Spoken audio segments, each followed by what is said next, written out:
Keegan, you want to kick us off? Episode 10. We messed up. Was last one 10? Last one was 9. This is 10. All right, episode 10. A middle episode between Little Sugar and Big Sugar. Little treat. Little treat. Unexpected. I think we're going to talk about equipment, what the week looks like in between, a little bit of tactics maybe. Tight Grand Prix race coming in. Shouldn't have happened, but this is how we are. Yeah. So, again, thank you, Road ID, Shine Butter, for making this happen. Links are in the bio if you're interested. If you guys want this to happen next year, you got to support. It's the only way it happens. Otherwise, Keegan doesn't want to keep talking anymore, and I don't want to sit in this chair. We can't edit without Avery. Yeah, so. Avery can't edit this. So if you're looking to stay safe, find a Road ID. We both have them. Keegan's in that, black, gold. Looks just like him. Yep. I went a little purple and white. There'll also be a 0 to 100 for Willie. We're going to Willie Road ID. Ooh. The dog Road ID stuff is also very cool. That's true. Yeah, they have like dog very ID hyped on Wally's leash and collar. Yeah. Very clean. The leash snaps around your waist, or can anyway, it's been pretty sweet. What does your dog tag say? Willie says it found belly rubs. It found belly rubs. I think Wally's just says bring home. I don't know. Sophia made it. So, and then Shane Butter. Don't chafe. It's not fun. We have rain coming on Saturday, possibly. Maybe tornadoes. Chafing. Maybe hail. Don't chafe. It's not fun. No. Cool. Okay, Avery, catch. Don't let it hit your camera. Don't hit my camera. Let's jump in. Where do we want to start? We're on curly bar bikes again. Yeah. You're back on the Stig. Nice to be back on the gravel bike. I'm excited. I kind of liked it. Actually, let's start here. We finished on Sunday, we race. You kind of maybe spin back to your house, but it's a pretty hard race and you just end. What does Sunday night, Monday look like for you? Yeah. Finish the race. Make sure you get good nutrition in. Yeah. Little massage, and then easy ride on Monday. How'd that feel? Checked out the course. The massage or the ride? The ride. A little heavy. I did not feel good the on legs Monday. were a little heavy. No, I was originally the coach had 2 hours endurance, and I was like, I think I need to just kind of chill today and just cruise. It's funny how similar to my coach, I had 2 hours endurance, and I think I did 45 minutes and 11 TSS. I barely rode. I spun. To cruise around, and it's not the engine precisely. It's more just the body's just kind of beat up, the arms, the back, shoulders.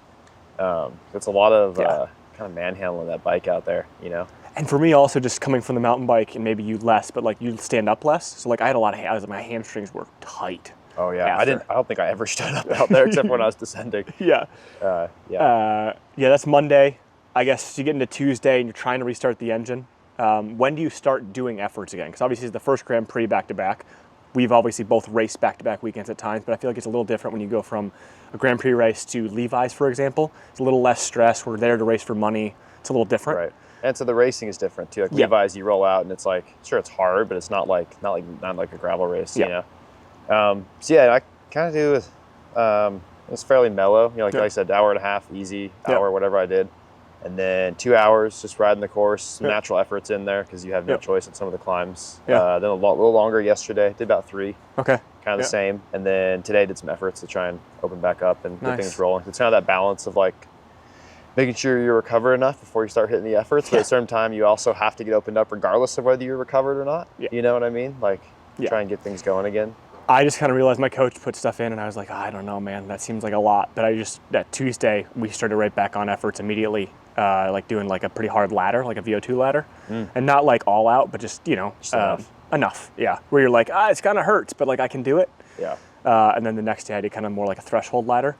And then both of those days are nice because when you're doing a ladder like that, you can kind of get through the course. I saw the whole course in 2 days. Yeah, us too. It's nice to just bust it out. Get it done. Yeah.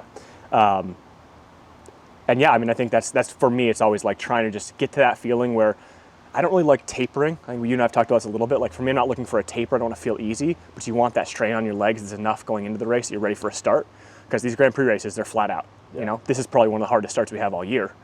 In terms of just the chaos, the dust, everything going on, and so easy to have a mistake happen. And a lot of that is you can't be warming up mid-race. No, you gotta be ready to go pretty much straight away. I remember last year the race started way harder than I thought it would.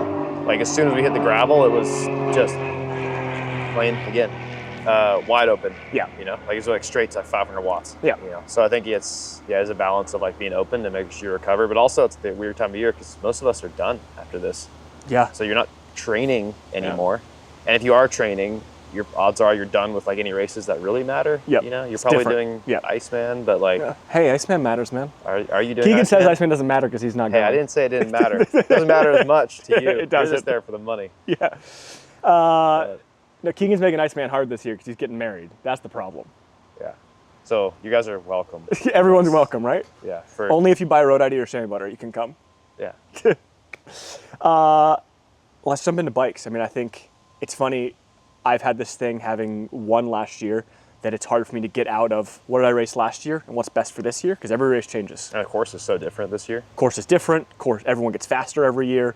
How do you set your bike up? You want to just talk about like what your bike setup is going to look like, what you're thinking. You don't need to go into details, but what are your goals for this course? Yeah, I think last year, I learned a bit. Last year I had too big of tires. I think I had a 2.4 in the front and 2.0 Icon in the rear. And the year before I ran 2 small tires. I was on 45s, I think. With the gravel fork. With the gravel fork. So I was like, I'm going to go big tire and rigid. And went overkill on the tire. Like it was sweet in some sections, but it just felt like I was pushing against a wall when it got fast. Yeah, and the end of this race is 6 miles asphalt. Yeah, exactly. So you're kind of playing this game of like the balance of tires. So this year going back, I've been riding 50s and then a 2.2 in the front, the ST. So it's a fast tire. Yeah, really fast. But I might put the 50 back on the front. I haven't really decided yet. And also there's the rain that you're trying to factor in as well. Like maybe the 50 is better. So yeah, that. And then I put transmission back on the bike. I've been running the Explorer Red Group, but some of those climbs are quite steep. I didn't want to drop this. Yeah, so I actually went up to the bigger cassette in the rear with the 1052, and I put a 50-tooth chainring on instead of the 48. So I've got a bigger top gear, but then a little bit smaller on the bottom as well. So just went for the wider range here. Yeah. I mean, I'm pretty similar. I mean, I think I'm leaning toward the 2.2 in the front right now for me. I mean, that's what I ran last year, but for me, it's the same as Sea Otter, where I'm just looking for a little bit of grip. Some of these corners catch me out, and it's so easy at this race to make a stupid mistake. The volume makes a big difference on these loose, kind of chunky roads. Exactly. I think the big difference for us always, like I'm still a 2x guy, so having some of these, oh dude, still. I debated, we went back and forth, and I was like, especially here, and I think part of that's having done well last year, but a lot of these steep climbs, I love the full 1-to-1 ratio, but still having the high end. Yeah, 2x wouldn't be bad here with that one really steep ramp. Yep. Like that's why I put the transmission back on. Yeah. You can chuck it up in that 52 and you're totally fine. Yeah. That's the thing. We're accomplishing the same thing. Like I have a 52-11 and I have a 34-34, but it's again, choices of gearing, sponsors, stuff like that. I feel like always makes a difference for that. I'm trying to think. Nothing else really special. Wax chains. We've been talking a lot about wax chains, like how many endurance chips do you put in, how many speed chips do you put in. This race is kind of one endurance chip with the weather. I've been running the mix, the 1-to-1, one endurance, one speed, but I think here with the rain, it's like I just go the endurance chip and be safe. Especially with the rain. Have some lube in the pits just in case. For sure. Apparently it's plane takeoff day. Yeah, I swear we're like right in the flight path here, and I don't know. What? Goodness, that's a big jet. Yeah, probably the Waltons. That could be ours if you support. Okay, let's go from there into course. We just talked about how we set up our bikes is from us riding the course. Course didn't change much, but kind of did. We have a similar amount of climbing, but it's kind of more compact. A lot of chunk, just under 100 miles. One super steep climb, almost 28% at that one place. You have any thoughts of tactics changing? I mean, I think the course it's better for us.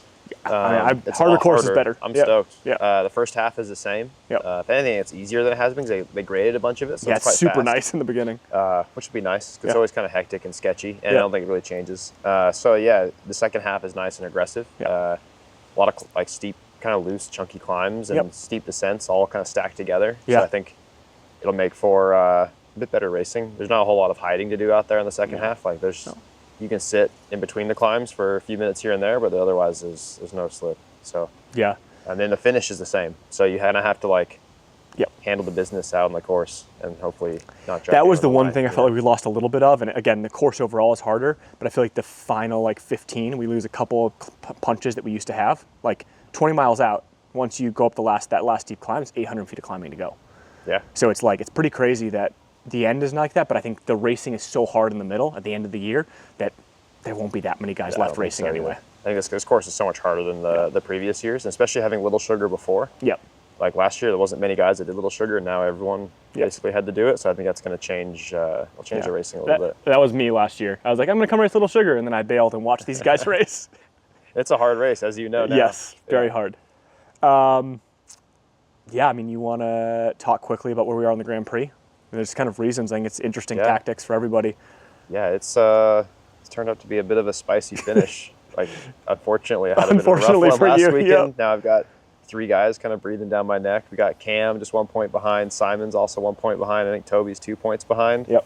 So I've ran the numbers, and it's more or less like, assuming we're all finished like in the top 7, I have to beat all of them in order to win.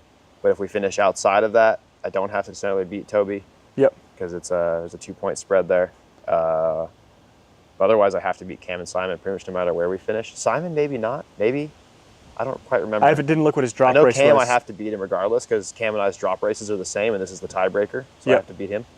Then, I mean, Simon, just more or less the same. Just have, and if in the end, if you win it, it's done. Exactly. You know? So that's the easy way. That's the easy way to get it done. If you win it, it's done. Yeah.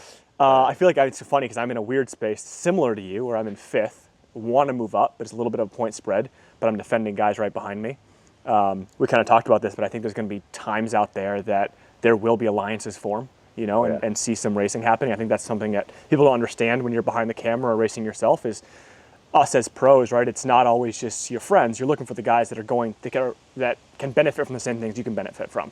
So for me, it's better if Cam and Toby and Simon all will race really hard and have a risk of flatting or getting dropped. Or if they end up just like watching me and they don't race and they don't watch you and you can go. So there's like all these weird situations where it kind of like you and I can have a relationship in a way, but like Toby won't work with you, right? So there's all these weird like dynamics out there, whereas Toby and Simon might race together. Yeah, and then guys like Matt Beers have a reasonable. You have Matt who can, and he could jump. If he wins, he could potentially jump to like probably 2nd or 3rd.